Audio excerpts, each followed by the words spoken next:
What does it mean to be competent? And is it something that you have to develop? Why can't you just bring your skill, bring your talent and join a team and then move on? Or is there something more to this topic?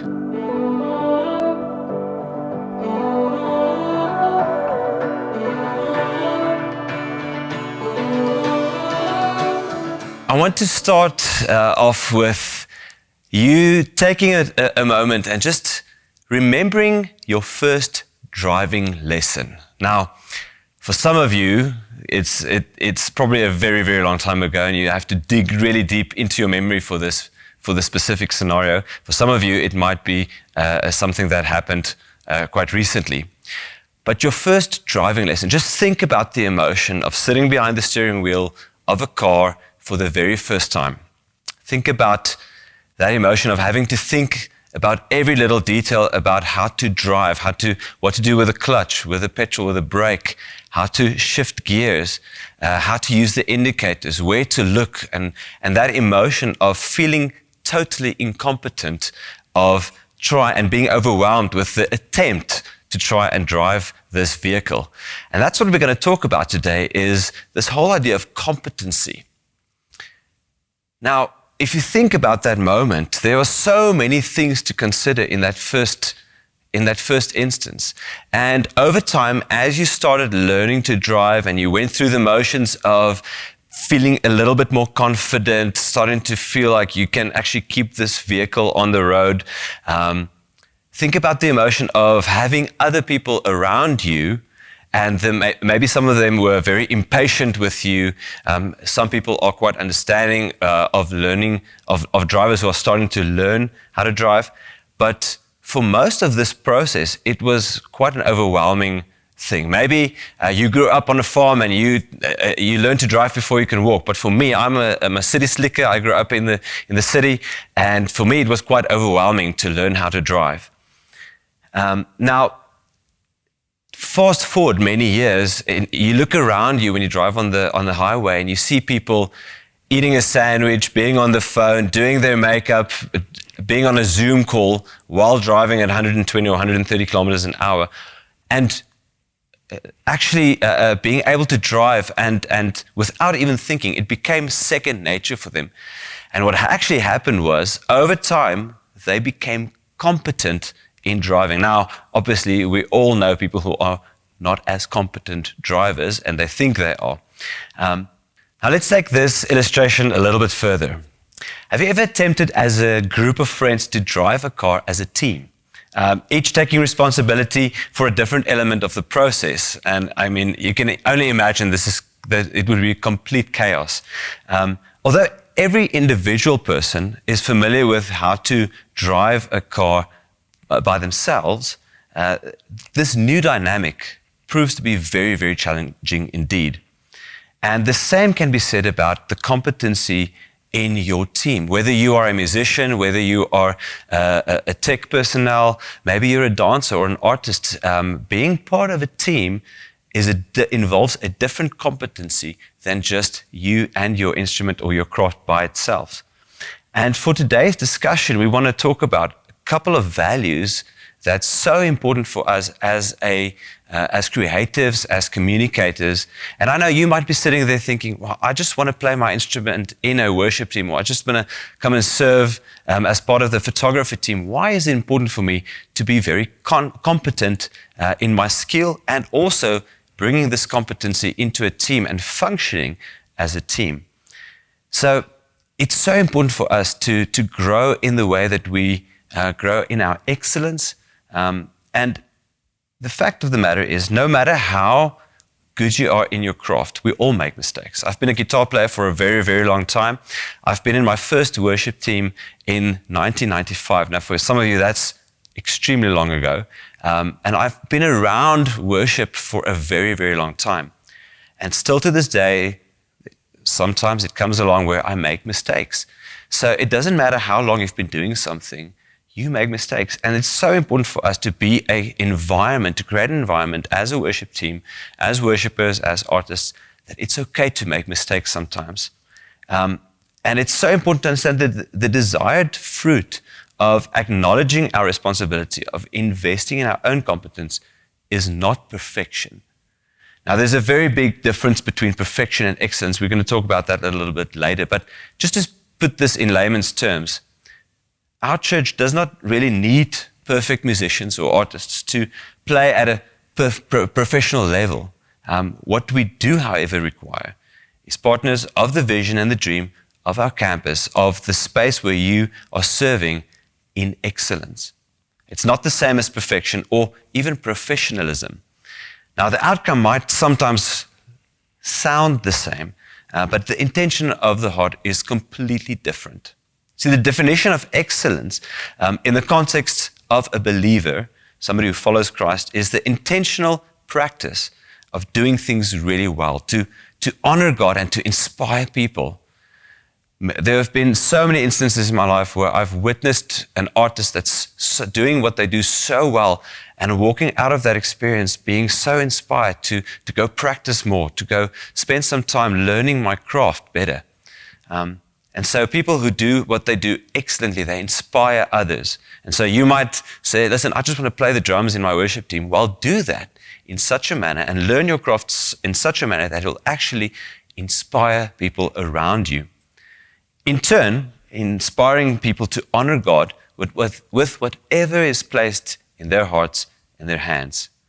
So everything we do should be done with a conscious awareness of His presence and a realization that He's actually watching us, that He's pleased with us, that He loves to see you grow in your excellence, in your craft, in what He's given you. And He's not watching you to reprimand you or to award you, but to actually enjoy you. He loves it when what He's given in our hands, when we do something with it, when we work with it, when we develop it. In Zephaniah 3, verse 17, it says the following: "The Lord your God is in your midst, a mighty one who will save. He will rejoice over you with gladness. He will quiet you by His love, and He will exult over you with loud singing." He loves to see you do what He's placed in your hands, to see how you develop it, to see how the passion for that craft, that skill, starts to grow in your heart. I remember as a child learning to play guitar. At first it was difficult. My fingers got sore. I remember but I do remember that first victory of getting it right and playing the first chord and it actually sounding good. And won't you for a second just go back to that emotion? Maybe it's the skill of learning to dance for the first time as a dancer and actually getting it right. And that emotion of, wow, there's something in me that resonates with what God has placed in my heart. And He loves that about us. And that's why He gave us skills and gifts like that. If something is worth doing, it surely is worth doing right. And in order to maximize the competency and the capacity of you and this team, the whole idea of, well, it's good enough is something that has to be excommunicated from our vocabulary and thought. I've been in too many environments, in the Christian environment or in a local church environment, where I find people just kind of fly by the talent and they don't necessarily spend the time practicing their craft. And I want to really encourage you, not reprimand you, I want to encourage you to say, listen, I want to be somebody that is known for doing what I do excellently, and people can be inspired by the gift that God has given me. There's a story in Matthew 25 that Jesus tells, and it's about this whole idea of talents. Now, first, before I tell the story, I often tell people, imagine if all of us on our foreheads had this little meter that showed the amount of talent that we received from God. Imagine, it's an absurd idea, I know. But just for a second, imagine, or on your wrist you had this note saying, listen, you got so much percentage talent from God, and now you've developed so much of it. That's absurd. The fact is, none of us knows how much talent we've received. Nobody has an idea. And often I hear people say, wow, that person is so talented. And I'm a little bit disappointed when I hear that, because when I read this story that Jesus tells, it's such a great example that talent is not everything. Let's read. In Matthew 25, verse 14 to 18, it says, "For it will be like a man going on a journey, who called his servants and entrusted to them his property. To one he gave 5 talents, to another 2, to another 1, and to each according to his ability. Then he went away. Now the guy who received the 5 talents went at once and traded with them. So he did something with the talents, and he made 5 talents more. So also he who had the 2 talents made 2 talents more. But he who had received the 1 talent went and dug in the ground, and he hid his master's money." He was afraid of the master. He was afraid he might lose it and something might happen with it. So he did nothing with it. He literally just buried it and kept it. Now, the rest of the story, you can go read what the master's response was when he came back, but that's quite significant. Now, in order for us to see the relevance of this piece of scripture to our topic, think about you as an artist or the people that you surround yourself with in your team. It's important for us to place ourselves in that parable. So obviously the man going on the journey is God, entrusting us with things of value, the talents, the gifts, the resources, the opportunities that he has given you. Can you see how the success of each of those servants was not dependent on how much they were given? And I hated when people put so much emphasis on that, but rather it was in the manner that they managed it. What have you done with your talents? Are you working with it? Are you practicing it? Are you developing it? Are you asking God, why did you give me this talent? So many times I see people and they say, well, I don't know what I should be doing with my life. And I say, well, what has God placed in your hands? And maybe this is something you should be asking God and say, listen, God, you gave me this gift. What am I supposed to do with this for your kingdom?